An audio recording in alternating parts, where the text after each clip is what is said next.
Vivimos en un mundo que es cada vez más complejo y donde también hay cada vez más gente con un mal estado de ánimo. ¿Qué hace entonces que nuestro cerebro y nuestra mente nos jueguen una mala pasada y nos sintamos ansiosos o deprimidos cuando ese no es el estado natural de ningún animal, incluido el ser humano? Todas nuestras percepciones sensoriales, lo que vemos, lo que escuchamos, lo que olemos, son interpretadas por nuestro cerebro.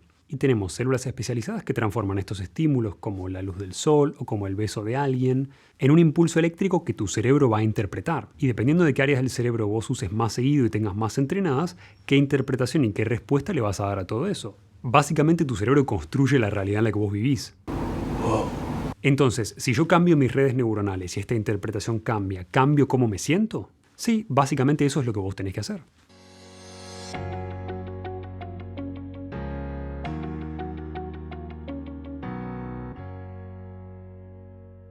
¿Cómo hago para cambiar estas áreas que utiliza mi cerebro y cómo hago para cambiar esta interpretación? Bueno, ahí es donde entra la meditación como herramienta que nosotros podemos utilizar para cambiar todo esto. Tu cerebro se entrena, tanto como Federer, por ejemplo, tiene un mejor saque de tenis que yo porque lo entrenó durante años, o Messi puede jugar al fútbol mejor que yo porque entrenó durante toda la vida. Hay áreas cerebrales que, además de definir cómo vas a jugar al fútbol o cómo vas a sacar en tenis, definen qué interpretación vos le vas a dar a lo que estés viendo o escuchando.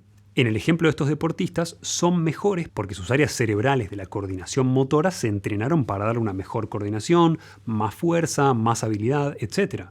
Pero la moraleja de todo esto es que son áreas entrenables. ¿Y qué pasa con el estado de ánimo? ¿También puedo entrenarlo? Sí, por supuesto que sí. Imagínate esta situación. Un antepasado tuyo de hace 15.000 años atrás está recorriendo el bosque, está juntando bayas de una planta que encontró y escucha de repente un sonido en los arbustos.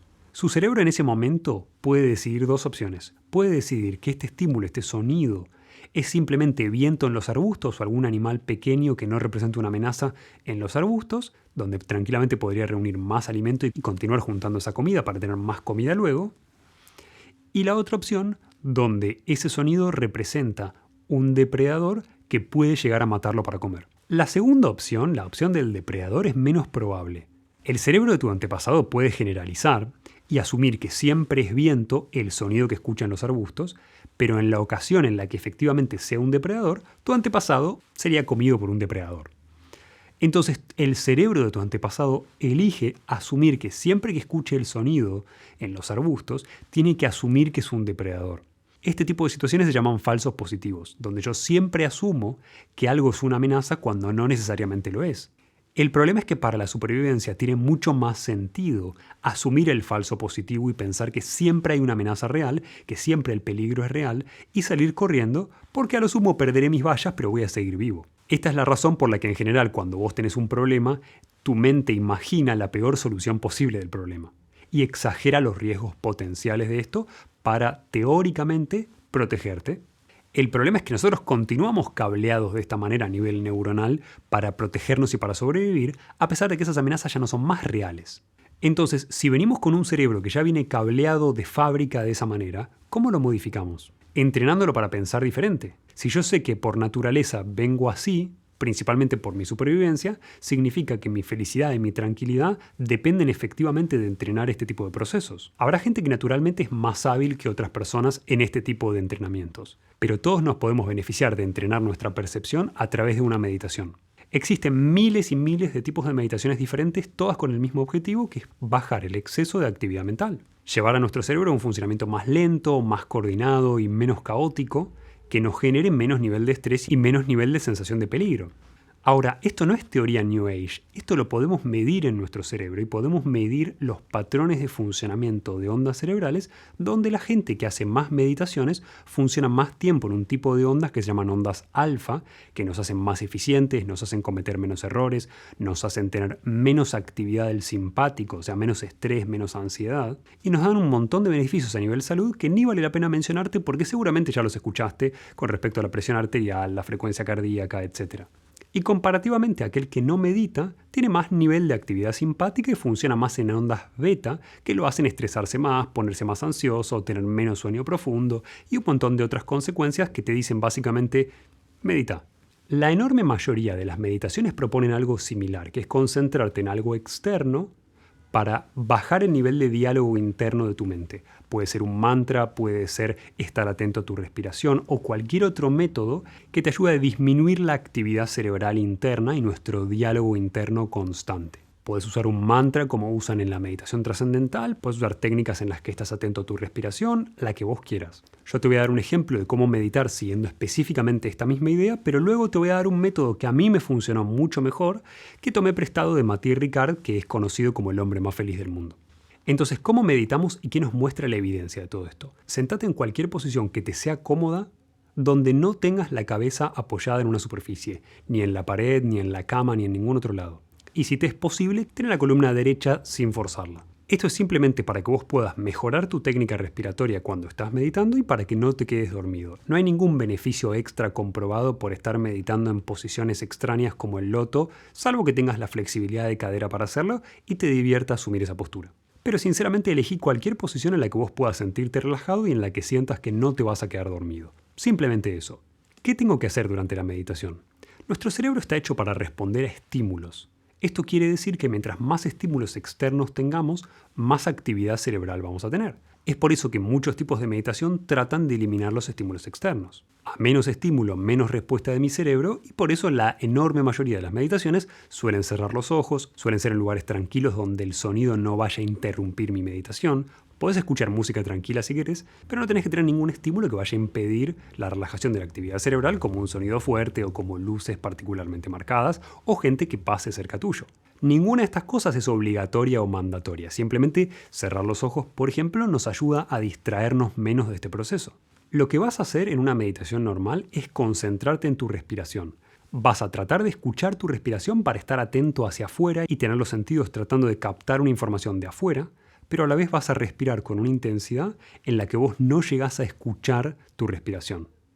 Esto es paradójico y obviamente está tratando de forzar a tu cerebro a escuchar algo de afuera para disminuir el diálogo interno y a la vez tener una respiración lo suficientemente calmada como para que te ayude a bajar la actividad cerebral. Esto básicamente pone tu atención afuera de tu cerebro. Si yo estoy respirando lento y no llego a escuchar mi respiración, pero a la vez estoy atento a mi respiración, ¿cómo sé si este proceso al que yo le llamo meditación está funcionando? Bueno, básicamente porque hay un montón de maneras en las que el cuerpo comunica esta bajada de la actividad simpática, esta bajada de la actividad cerebral, a través de relajar el tono muscular, a través de bajar la frecuencia respiratoria, a través de bajar la frecuencia cardíaca. Y si sos alguien a quien le divierte hacer experimentos por sí mismo y quiere ver si efectivamente esta meditación está teniendo un resultado, podés meditar con un saturómetro si tenés uno, y evaluar a ver si tu frecuencia cardíaca, si tu frecuencia respiratoria mientras vos estás meditando, bajan. Pero es realmente muy fácil de percibir en una meditación, una vez que yo llevo un tiempo haciendo esto que te mencionaba antes, los cambios fisiológicos que van teniendo lugar en tu organismo cuando tu cuerpo baja la actividad cerebral excesiva y baja la actividad simpática de tu sistema nervioso autónomo. ¿Por cuánto tiempo tengo que meditar? El promedio de tiempo de las diferentes meditaciones suele ser 20 minutos, pero sinceramente si esta es la primera vez que vas a empezar a meditar o la primera vez que vas a tomarte la meditación como algo un poco más en serio, empieza con 5 minutos, que te sean fáciles de llevar a cabo y que no digas qué fiaca que tengo que ponerme a meditar, para que empieces a generar el hábito sin que te represente una carga o un esfuerzo que vos tenés que hacer y simplemente porque te genera placer hacerlo. Ahora, yo te mencioné que no uso este tipo de meditaciones y tomé prestado otro tipo de meditaciones que a mi modo de ver son más eficientes y que te voy a explicar ahora.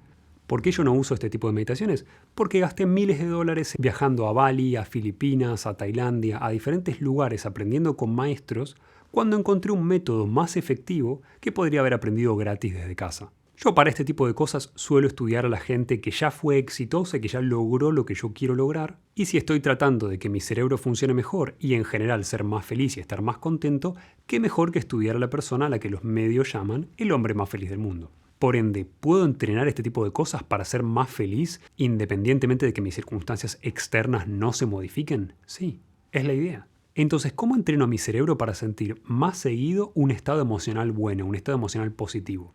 Sintiéndolo.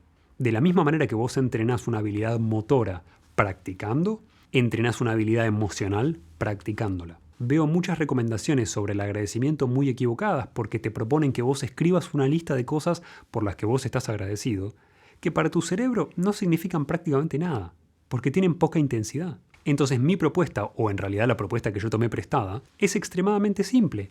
Entonces tomate estos 5 minutos que yo te decía de meditar, en vez de meditar sin pensar en nada, tómatelos para revivir una circunstancia de tu vida que te haya brindado enormes niveles de agradecimiento.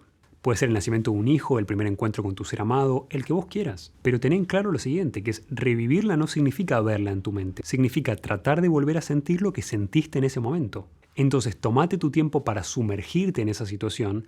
Vas a empezar a notar ahí cambios físicos, cambios en la frecuencia cardíaca, en la frecuencia respiratoria, cambios en el tono muscular, igual que antes, pero también vas a notar un cambio en el estado de ánimo al revivir estas situaciones positivas de agradecimiento en tu vida, porque tu cerebro no distingue si esto está sucediendo aquí ahora o si es un recuerdo que sucedió hace 10 años. Le importa únicamente las sensaciones que estás sintiendo. Básicamente tu cerebro no sabe que eso es un recuerdo y lo interpreta como si estuviera sucediendo ahora.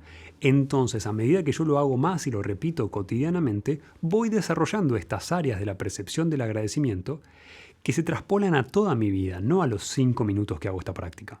Te voy a dejar 5 minutos del video vacío con música para que puedas practicarlo en este instante en vez de ponerte a ver otro video y puedas darte cuenta hoy mismo de qué cambios puedes generar en tu organismo y en tu estado de ánimo con una meditación.